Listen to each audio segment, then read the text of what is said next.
Where we are right now, we increased from the moment where the technology was developed at the MIT, that was done obviously at a gram scale. We have increased production of hydropotash to a multi-kilogram per hour scale. What we're doing right now is we're working with an EPCM company to upscale our process. So we're working with Hatch, it's a Canadian-based company, to transform our technology and make it to upscale our technology and bring it to the industrial scale through the most effective and cost-efficient process. With Hatch, we aim to build a pilot plant in 2019, which will have the capacity of a few thousand tons a year. At the moment, how is our business model formed, right? So given we're a Brazilian company and we have a lot of expertise in geology, we fully positioned ourselves on top of all the major feldspar deposits in Brazil. So at the moment we own 6 deposits in Brazil, which are located next to the agriculture areas, and most of that is in the Brazilian Cerrado. So for example, we have 2 deposits in the state of Goiás, where a lot of the soy and sugarcane are produced. 1 deposit in Mato Grosso, which is the heart of the Brazilian soy production, 1 in Piauí, 1 in Bahia, and 1 in Pernambuco. In the United States, we also have a geology team here, where we have already applied for an exploration license in California, which is where a lot of the organic market is based, and a lot of the American agriculture is based. We also have identified deposits in Missouri and Arkansas. And all that with a proprietary technology, which we also have developed in-house. I'll speak about it in a second.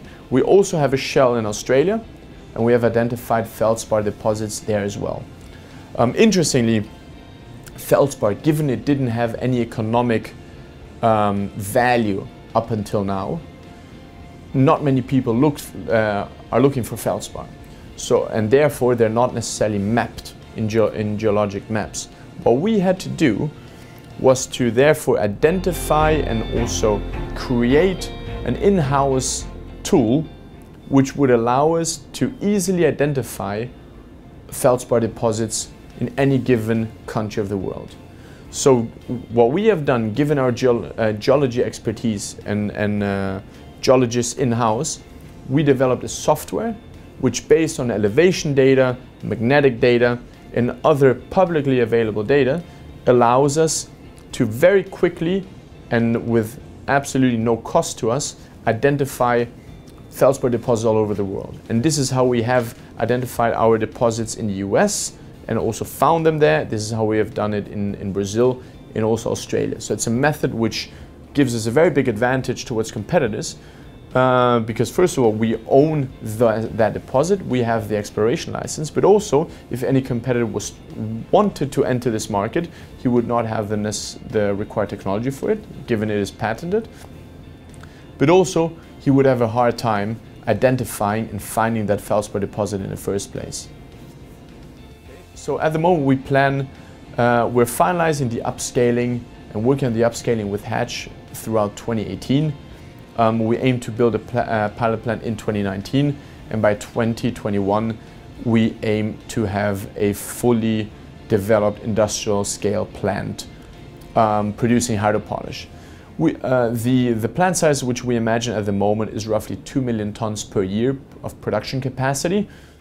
Brazil, for example, given our expertise there, and is a market which is very prone to disruption with our technology, given the soil is very, the soil quality is not, or the soil type is not ideal for the existing product, but also given the production of KCl occurs in countries which are very far away logistically from Brazil, and also the agriculture area is very far inland in Brazil, that creates an environment which is very good for us to sell that product internally.